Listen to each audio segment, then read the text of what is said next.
So let's talk all about this in another segment of Tactics with Gregg.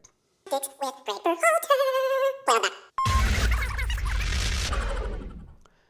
So here, Gregg, U.S. men's national team head coach, he's now the U.S. Soccer's highest paid employee.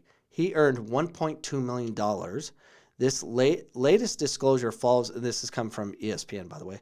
This latest disclosure follows the trend of past years where the U.S. men's national team coach earned more, sometimes multiples more, than the coach of the U.S. women's national team. The Federation's 2020 tax filing found that Berhalter had earned in 1 month nearly what U.S. Soccer had paid Ellis for the entire year of work.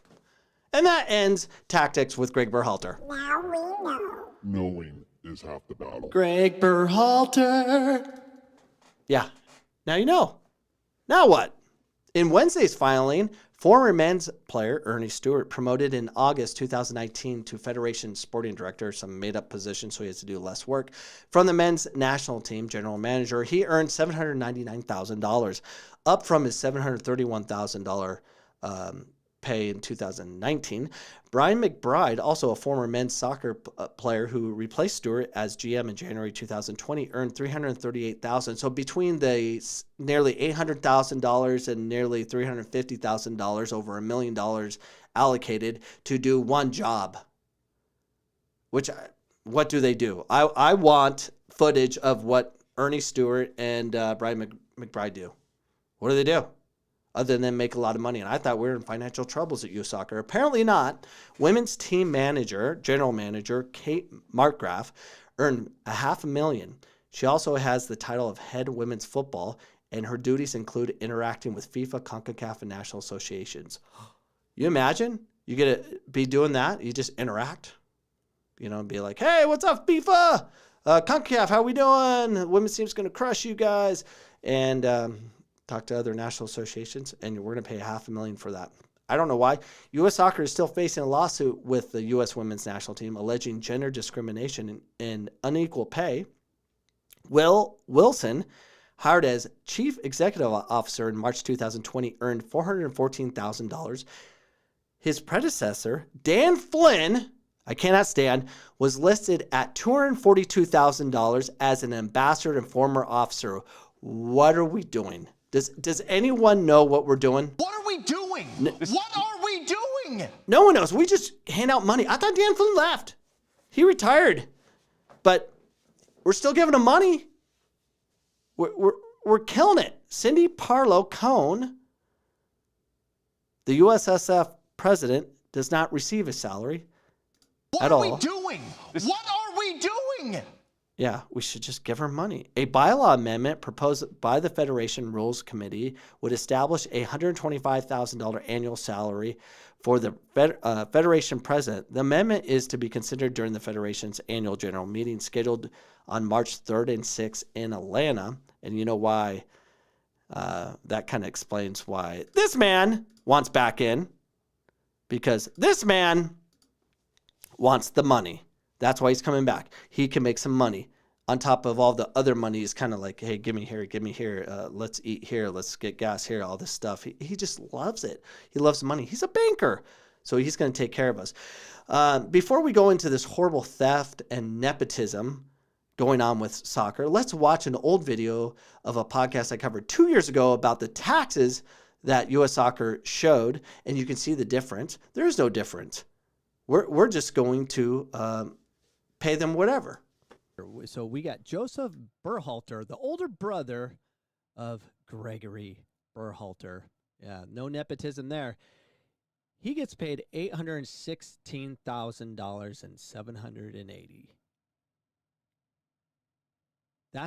He gets paid that. So they have it broken up as his base pay at $483,424 with $296,000 in bonuses. Are you freaking kidding me? Bonuses for what? What's he doing? That's so great. I hired my brother, which saved us money, which I'll explain in a second. But you're not going to believe what Joho Berhalter gets paid. In addition, And I'll show you that in a second. We're going to read it. It'll just blow your freaking mind. A couple of them. Dan Flynn, our CEO, we got to have one of those. $930,000. He got $190,000 in bonuses on $667,000 on a base salary. What the freak are we paying these people so much? They're failures. They're absolute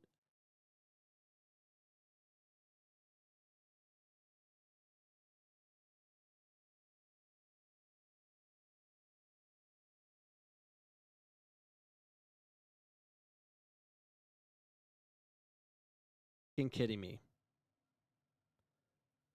They nearly, between the two, they're making, let's just go to it.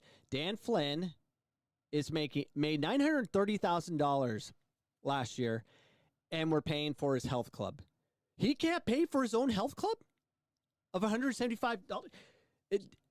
Dan Flynn, you better be, I want to see Dan Flynn without his shirt. He better be freaking ripped. $175 a month that we're paying for. Our kids are paying for this guy. To lift, he better be freaking strong as an ox. Freaking kidding me? And Berhalter, Joseph, $816,000 he made last year. And we're paying for their freaking health, fitness. They better be going. Freaking BS. Additionally, Dan Flynn receives personal tax and accounting services in the amount of $34,242 that are covered by U.S. Soccer per his contract. What the freak is going? This is insanity. We're going to give you a base salary of $700,000 with bonuses. Who knows how far, but you'll make anywhere from $800,000 to $1 million. Yeah, that sounds good. Can you pay for my fitness? Like, it's $175 a month to go to a Lifetime on the platinum package. Can you pay for that? Yeah. We have to pay attention. And I just realized in between segments, I had my audio off. This is very hard to do without IT Ryan or El Rojo.